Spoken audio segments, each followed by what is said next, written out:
Opposition नहीं दे सकती हुकूमत को टफ टाइम। मौलाना साहब में क्या दम है, अभी नहीं होगा। नहीं, हुकूमत तो खैर नहीं गिरानी चाहिए, उस चलने चाहिए, 5 साल इनको पूरा करना चाहिए।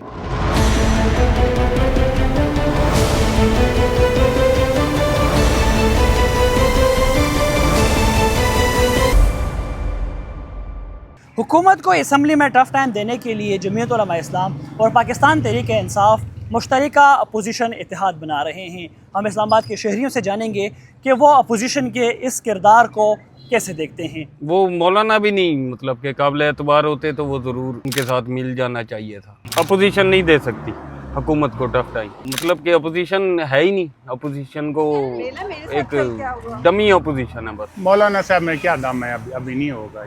ये अभी कुछ भी नहीं कर सकते। ये अब चल रहे हैं, जो चला रहे हैं वही चलेगा। चलने चाहिए, 5 साल इनको पूरा करना चाहिए। तोड़ बोड़ नहीं होनी चाहिए बीच में ना। पहले भी हर पार्टी अपने हो जाती है गठी मुखार, गठा नहीं होना चाहिए। एहतजाज में तो गरीबों को ही मरना होगा और क्या होगा एहतजाज में। मैं तो कहता हूँ एहतजाज नहीं होने चाहिए। नहीं, हुकूमत तो खैर नहीं गिरानी चाहिए, उस चीज़ का तो नहीं। बस वैसे मुल्क के हालात के लिए बेहतर होना चाहिए। जो मुल्क कोई भी हो, मौका उनको दें ताकि अपना वो पूरा कर ले, पता लगे लोगों को इनकी क्या वो कारकर्दगी है। मैं नहीं अच्छा नहीं समझता। धरने जो होते हैं ना, ये मुल्क के लिए ये जो है ना, ये नुकसान है सर।